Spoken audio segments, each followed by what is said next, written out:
আসসালামু আলাইকুম বন্ধুরা, আশা করি তোমরা সবাই অনেক ভালো আছো। আজ তোমাদের সাথে নতুন একটি আইডিয়া শেয়ার করব, যা তোমাদের অনেক ভালো লাগবে। আমরা যে ক্যালকুলেটরটি ব্যবহার করি, এই ক্যালকুলেটরের কিছু না কিছু অপশনের ব্যবহার আজও আমরা জানি না। তাই আজকে তোমাদের সাথে এই ক্যালকুলেটরের একটি ব্যবহার দেখাবো।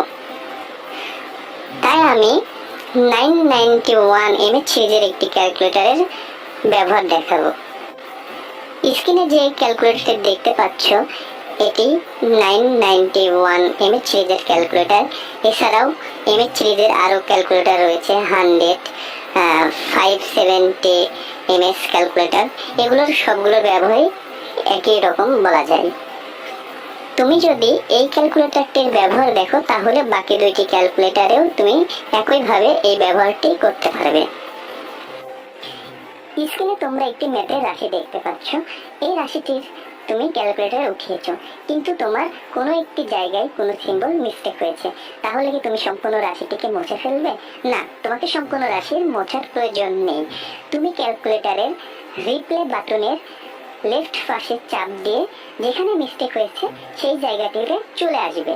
আসার পরে তোমার ক্যালকুলেটরে শিফট বাটন চেপে রেড বাটনের উপরে যেটাতে লেখা আছে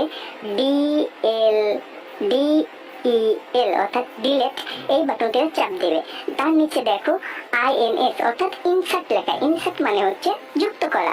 তুমি ইনসার্ট বাটনে চাপ দেওয়ার সাথে সাথেই তোমার ক্যালকুলেটরে আমার মতো একটি ব্লক উঠবে এবং তুমি যে সিম্বল মিস্টেক করেছো, মনে করো আমি এখানে প্লাসটি মিস্টেক করেছিলাম, তাই দেখো আমি প্লাস চাপ দিয়েছি, এখানে একটি প্লাস চিহ্ন নতুন করে যোগ হয়ে গিয়েছে। এভাবেই তুমি নতুন করে ইনসার্ট করতে পারবে। তাহলে অন্তত তুমি বুঝতে পেরেছো যে এমএচ সিরিজের ক্যালকুলেটরগুলোতেও ইনসার্ট করা যায়।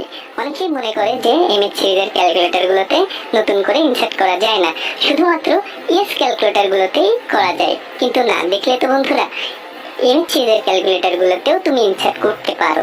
এমন আরও আইডিয়া পেতে সার্কিটপিডিয়া প্রো ফেসবুক পেজ এবং ইউটিউব চ্যানেলটি লাইক, কমেন্ট অ্যান্ড সাবস্ক্রাইব করে তোমার টাইমলাইনে রেখে দেবে। ইতিমধ্যে যারা পেজটিকে সাবস্ক্রাইব করেছো তাদেরকে অসংখ্য ধন্যবাদ।